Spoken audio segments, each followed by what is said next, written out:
local సరుకు branded ముసుగు ప్రధాన కంపెనీల పేర్లను తలపించేలా విద్యుత్ ఉపకరణాలు మార్కెట్లో విచ్చలవిడిగా స్థానిక తయారీ పరికరాల విక్రయం కొద్ది కాలానికే వైఫల్యం విద్యుత్ అగాధంతో ప్రమాదాలు రాష్ట్రంలో ఏడాదికి సుమారు 600 మంది మృతి అక్షరాలు మార్చి ధరతో ఏమార్చి నకిలీ విద్యుత్ సామాగ్రి అమ్మకాలు మార్కెట్లో పెరిగిపోతున్నాయి నిర్దేశిత ప్రమాణాల ప్రకారం కాకుండా నాణ్యత లేని ముడి సరుకుతో స్థానికంగా తయారు చేసిన వాటిని తక్కువ ధరకు విక్రయిస్తున్నారు ప్రముఖ బ్రాండెడ్ కంపెనీల పేర్లను కొద్దిగా మార్చేసి అవి కూడా బ్రాండెడేనంటూ ప్రజలను మభ్యపెడుతున్నారు వీటి కారణంగా ఒక్కోసారి షాక్ తల్లి మన రాష్ట్రంలో ఏడాదికి సుమారు 600 మంది వరకు ప్రాణాలు కోల్పోతున్నారని విద్యుత్ శాఖ వర్గాలు తెలిపాయి ఇళ్లలో వాణిజ్య సముదాయాల్లో ఉపయోగించే తీగలు స్విచ్ బోర్డులు బల్బులు ఫ్యాన్లు కుక్కర్లు గ్రైండర్లు వంటి వాటికి bureau of Indian standards BIS ఆమోదం ఉంటేనే కొనాలి కానీ వ్యాపారుల మాయాజాలంలో చిక్కుకొని చౌక వస్తువులనే కొంటూ ప్రజలు ఆర్థికంగా నష్టపోతున్నారు ఏది అసలు ఏది నకిలీ ఏది లోకల్ అనేది కూడా పోల్చుకోలేనంతగా ప్యాక్ చేసి ఉంటున్న డబ్బాలతో తాము కొనేది బ్రాండెడ్ వస్తువుగానే మరికొందరు అపోహపడుతున్నారు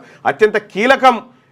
CEA నిబంధనలు అని చెప్తా ఉన్నారు లోకల్ సరుకు బ్రాండెడ్ ముసుగు అసలు సేమ్ యాపిల్ ఫోన్ లాగానే ఉంటుంది యాపిల్ ఫోన్ ఎయిర్ పాడ్స్ కూడా యాపిల్ అట్లనే ఉంటాయి కానీ అవి డూప్లికేట్ బరాబర్ ఉంటాయి ధర తక్కువ అంటూ బూరిడి పై 2 చిత్రాల్లో ఉన్న సీలింగ్ ఫ్యాన్ల ప్యాకింగ్ ను గమనించండి పైన ఉన్న ప్రముఖ కంపెనీ ఫ్యాన్ 1400 విక్రయిస్తామని దుకాణ యజమాని ఈనాడు చెప్పారు దాని కింద అదే పేరును తలపించేలా ఉన్న స్థానికంగా తయారైన దాన్ని 700కి ఇస్తామని తెలిపారు ఇవి ఇక్కడే లభ్యమయ్యే పరికరాలతో తయారైనందునే ధర సగం తగ్గుతుందని తెలిపారు పైన దానికి ISI మార్క్ ఉండగా కింది దానికి ISI మార్క్ లేకపోవడం గమనార్హం ఇగో అట్లా సేమ్ ఉంటుంది సేమ్ కలర్ బిలర్ అంతా బరాబర్ ఉంటుంది ISI మార్క్ ఉన్నది ఇక్కడ లేదు అంతే బ్రాండెడ్ వస్తువులను కొనమని చెప్తా ఉన్నాను లేటెస్ట్ న్యూస్ తెలుగు మరియు ఇంగ్లీష్ అప్డేట్స్ కోసం ఇప్పుడే క్యూన్యూస్ అఫీషియల్ యాప్ ని ప్లే స్టోర్ నుండి డౌన్లోడ్ చేసుకోండి సరికొత్త సమాచారాల కోసం క్యూన్యూస్ వెబ్సైట్ ని ఫాలో అవ్వండి ఛానల్లో ప్రాంతీయ జాతీయ అంతర్జాతీయ వార్తలు వీక్షించండి లైక్ చేయండి